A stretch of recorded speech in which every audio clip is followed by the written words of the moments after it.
You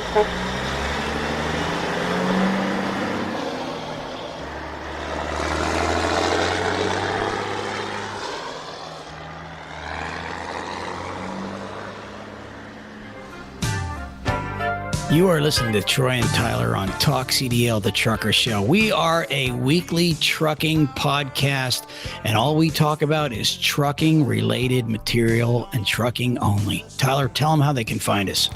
Yeah, you can definitely find us on TalkCDL.com, our number one spot. Also, Facebook.com/TalkCDL to listen to the show, iTunes, Google Play, Stitcher, and any other podcasting app that you want. You can find us there. Thank you so much. Enjoy the episode. All right, so we're back in the studio. Ron and Tracy, you're back. Welcome. Hello. Hello. All right, Ron.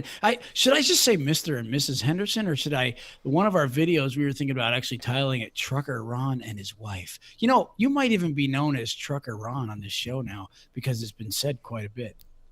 Actually, that's not bad because I have a email account with Trucker Ron on it. Oh, we're It's always constable.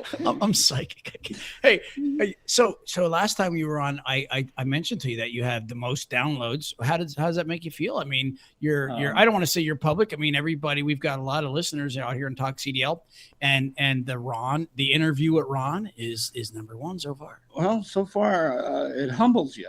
I'll tell you that it really does. Wow, he's a humble man.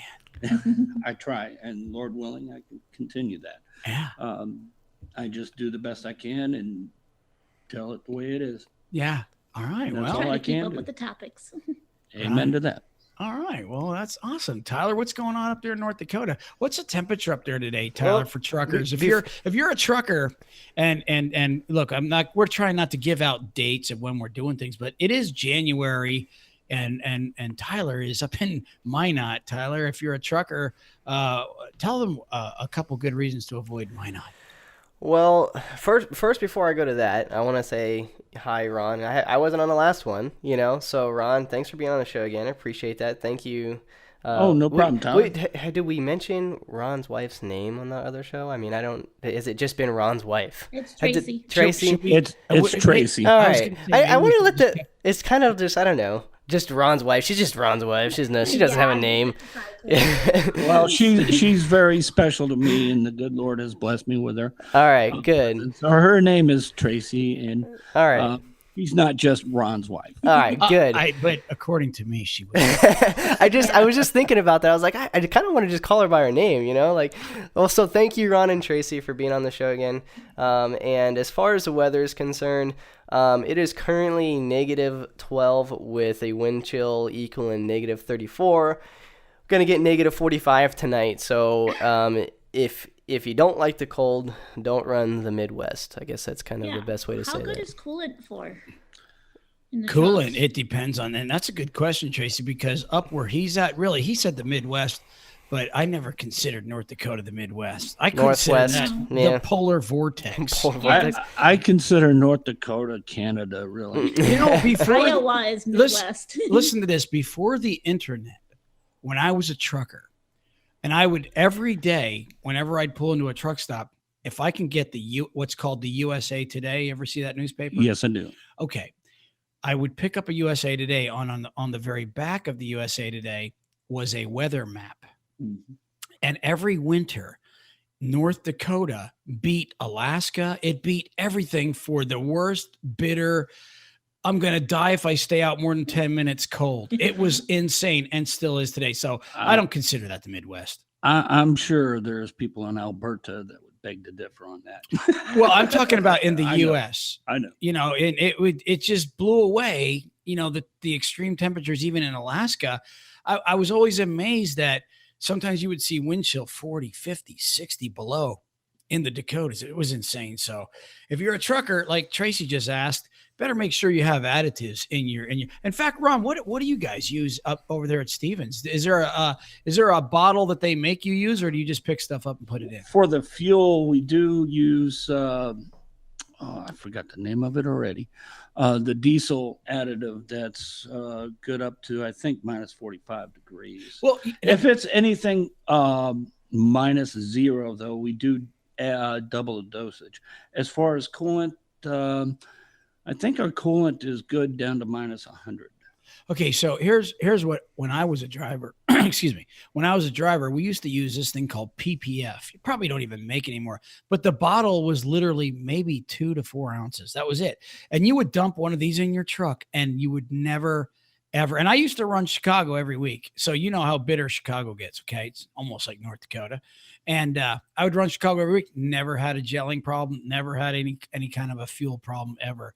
The stuff you're using now, is it, you put it in every tank in the winter? Yes. It's it depends on where you're going to be heading.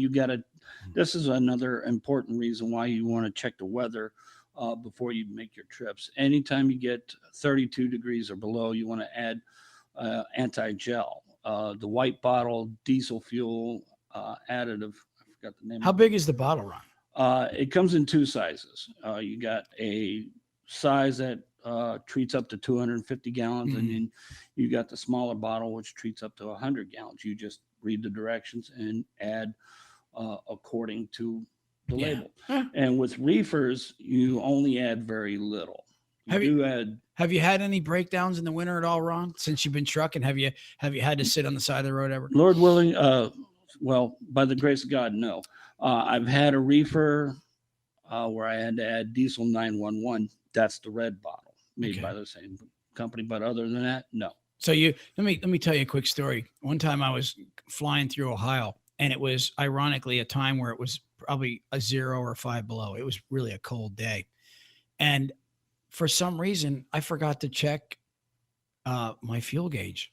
And exactly. Never below a quarter. Ran out of fuel in Ohio on the side of the interstate, right on 70. That's $250 charge. Oh, well, there's $500, I'm sure. Well, it was, you're talking 20 years ago, 21 years ago. But what it was all they had to do was come out, and they brought, X amount of diesel for me, but then he had to prime the filters and everything. You had to take the filters off, and you have to fill them up and prime everything to get it started. So I don't remember what the cost was, but what I do remember was sitting there for about 3 or 4 hours waiting for them, with my truck not running in 0-degree weather. And I gotta tell you, it was pretty bitter when you sit for 3-4 hours in 0 weather. It's hard to get warm. It really is. You almost feel everything snapping under your motor. Right. You just kind of freak out a little bit. Yeah. And as a matter of fact, generally, if I'm in temperatures usually 0 or below, I usually let the truck idle as well. Really?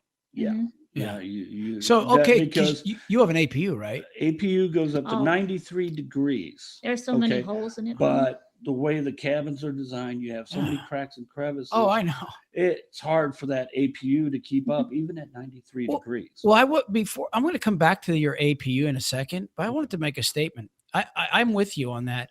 When I drove, we didn't have APUs. I mean, I don't know, maybe somebody had an APU back then, but I had a Western Star. And we'd be out in Chicago, and I would have that truck running and the heater blowing as hard as we could, and you couldn't get warm. That's how cold. It'd be like 30 some degrees below 0, and you're in that truck with the heater going. I'm telling you, you were cold the whole night. Right. It sucked. And the way the trucks are designed now, really idling, you actually save more fuel by idling. Well, that's I got a question for you on that. On your APU, because I never had APUs,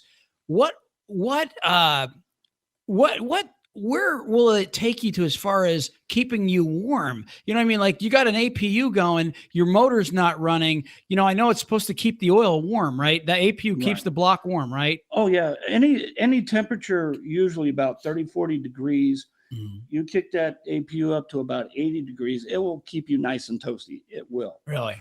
Anything you get 20 to 0 degrees, you want to keep it, or start 90 idling degrees, and then it'll keep the temperature about 78, 80 degrees roughly. Really? But 0 and below, forget about it. You need the idle on, because even at 93 degrees, it has a hard time. Now, if you keep your curtains closed and stay in the sleeper, it'll stay warm. Right. But the rest of your cab, once you go up front, you're going to be When I was up there, I actually put that little bit of a foam mattress underneath the bunk, and that kind of did where you have your little cubby holes that prevented that air from getting up there.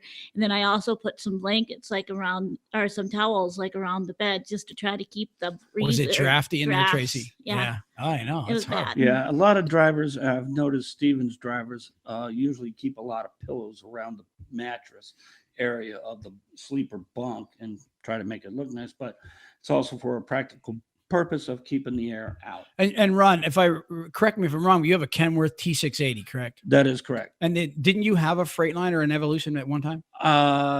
Actually, it was a Freightliner Cascadia. So compare the two. Which one did you stay warmer in? Which one was better in the winter? Right now, the Kenworth. The Kenworth is was more insulated. By far. With the Freightliner, I had to idle more. Mm-hmm. The designs are a bit different, and just the way the cracks and crevices were, and it just seemed like there was more cold air coming in from the Freightliner.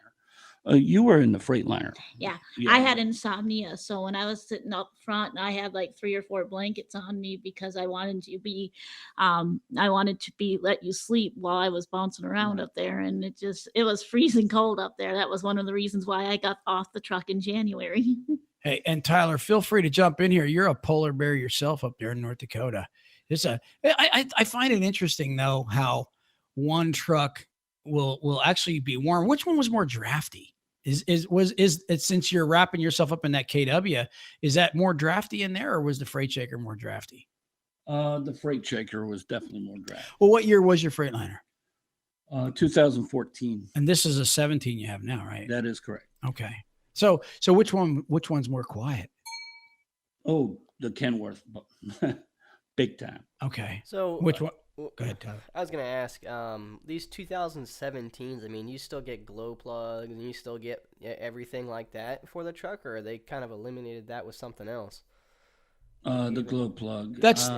That's a glow plug is for when you start. You're supposed to. when you start it and everything else. Like, no, you got to remember, no. Tyler's in the military, so they have to turn their key on. Their glow plug starts heating up so they can fire up that diesel. No, there's no glow plug. You don't have to deal with any of that. Yeah. See, that's what I had to do. I had to push on the glow plug, wait for it to heat up a little bit, and if you didn't use the glow plug, you'd die and kill the battery. I mean, it was just a pain. No, there's an extra switch you have to hit in order to start up, but no, it's usually instantaneously. Hey, back when I had my Freightliner, and I had a Kenworth T2000, but the truck itself was when I compared them in, say, driving. I'm just comparing Freightliner and Kenworth here since we got on this.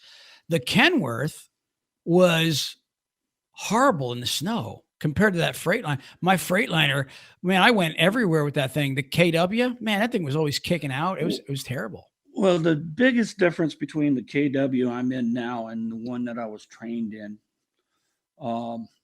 plus the Freight Shaker, is it's an automatic transmission as well. Which one's an automatic? The 2017, the one I'm in. Was the Freightliner an automatic? Or was that stick? No, that was stick. What do you prefer since we're on that?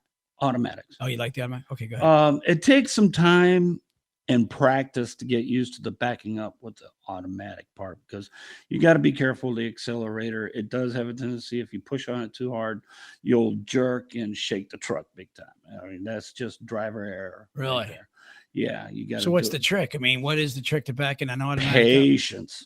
Patience. So when you put it in reverse, do you hit the fuel or do you just let it go by itself? It depends on if you're on an incline or decline, or it depends on the situation. You just gotta basically judge how that accelerator is going to deal with the situation you're in. It's interesting that you bring this up, because I remember back when automatics were really coming into play a few years ago. And that was one of the big complaints, was the backing of them. And then I was told that they had corrected that. And you're saying, no, it still can get loose on you, huh? It still can get loose on you. Oh, yeah. But time, practice, and patience will correct that. I've proven that with just about every load I had. Tyler, you ever drive an automatic tractor trailer? You're all stick over there in the service, aren't you? No, we the military phased out pretty much all of the sticks right around, I think it was like 2013 or so. Wow. So they pretty much get all automatics now. It's just when you got new people coming in that never drove a stick, the younger generations, it's just much harder and they just destroy them, honestly. So they pretty much skipped over to automatics. That way they don't have to worry about that. And so, yeah, I've been pretty lucky, fortunate there. But it's all pretty much Freightliners. Yeah. So My driver trainer basically every day pretty much said, you know what grinds my gears? My students. And that's pretty much correct. So, as far as trucks go, another question I have. I mean, these are questions I haven't asked anybody in a long time. When I was a driver in the wintertime, the Freightliners had a horrible reputation for their air dryers freezing up. I couldn't tell you a bunch of times I had to disconnect air dryers just to get moving. You have any problem with air dryers on your truck at all? I never had a problem with my Freightliner. Do you have to drain your do you drain your air tanks? They're supposed to be automatics. You have to check them every gosh. day, but mine worked the way it was designed to. What about your tandems and everything? Do you push a button now for your tandems, or do you pull a lever? Well, you push a button or pull a button. Well, but here's the trick with tandems. The first, I guess, 2 or so months, I had issues with getting them tandems to slide. I had drivers telling me use a hammer, use WD-40, but I finally learned the only way to actually unstick them tandems is to rock the trailer back and forth. Yeah, and it's easy to do. I've never had a problem since. But my point is, and I don't know if you're quite getting what I'm saying here. Back when I had to slide tandems, we had to pull a lever by hand, and I'm hearing now everybody just pushes a little electronic button and it releases. That is correct. That is correct. There's a little switch. Tyler's jumping out of his skin to say something. Go ahead, Tyler. Go ahead. I don't know how many times I've had frozen air tanks and tandems, and just being in Alaska and North Dakota when it's -60 outside and having to work and get those loose, like it just goes to my bones thinking about it. It's just the worst. Oh my gosh. I can't. Well, here's the thing about that too. If you're 0 degree and below temperature, another good reason to keep your truck idling, especially if you're hooked to a trailer, is to keep that airflow flowing. If you get my drift.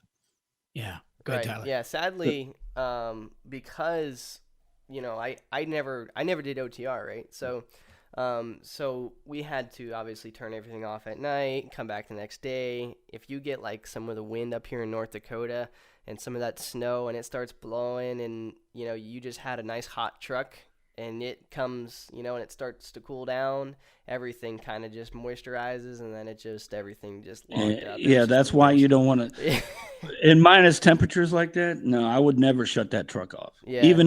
Even refueling, I would keep the truck running. Yeah. That's just crazy. I would never shut the truck down. Yeah, it was a pain. There was another question that popped in my mind when you were saying something earlier. We talked about this in another episode. I don't know if it's being played before or after this one. But it was we were talking about chains, and I'm curious, have you had the chain up at all since you've been out in the winter? That is no. And let me tell you why. Our company policy is basically if it's bad enough to chain, you shut it down. And I kind of agree with that policy. Now, Me too. Stevens Transport does have a chain gang, but you have to be invited to it. I think the requirements are 5 years or more of safe driving. And Troy's over here. No, that's okay. I was just trying to motion to Tyler. Go ahead. So the chain gang. What's the chain gang? Tell us what the chain gang is. Those are the drivers that actually go through I-70 west of Denver. They go down Donner Pass with the chains, Cabbage Pass with the chains, so on and so forth. But honestly, and they don't train drivers to put chains on or even drive with the chains. So that's something that's a skill acquired on your own when you're with Stevens Transport. And quite honestly, I hope to avoid getting into that situation of driving tanks, because I don't know if there's any amount of money that that I could get to be doing that kind of work, driving that slow over such treacherous conditions. To me, it just wouldn't be worth it. You know, And that's actually pretty awesome that they have that kind of policy that enables you to have. I think that's awesome because they're looking out for not only themselves, obviously, number one, but they're looking out for their drivers, especially their less experienced drivers, making sure that they're just off the road, period, in conditions that they might not be ready for. right. And I've never heard of a policy like that, actually. I think that's awesome. They actually don't even have like chains on their truck on a regular basis. We had to go rent them from different places a time or two that we were actually like up in the Donner Pass area. And then we had to drop it off at a place a little bit after we got there. We didn't put them on. We didn't have to use them, but they did want to have that safety course just in case. Yeah, that was the one area where we actually carry chains. We don't put them on. We just carry them. We put 2 100-pound bags of chains on each side of the storage compartment, so at least it'd be balanced. Yeah. But then we didn't go down Donner Pass. I think this was, it was Donner Pass. I'm sorry. And then we dropped the chains off at Sap Brothers there in California. Wow. Well, all right. Well, listen, guys, we're going to wrap this segment up, and we're going to probably stick around in the studio, and maybe we want to talk to you about something else. Okay. Here tonight yet, if we can, before you get back out on the road for another 8 weeks, Ron. And, Tyler, you got any last minute words for anybody out there? No, I'd say drive safe. You can, find us on iTunes, Google Play, TalkCDL.com, Facebook.com/TalkCDL, Twitter at TalkCDL, pretty much anywhere. You can use any podcasting app to listen to us. Ron's been, and his wife Tracy have been on quite a few episodes now, and so we appreciate that. And they're going to continue on. Anytime he comes in town, we always want to try and get him on air, because not only do you guys like him, but we like him too. So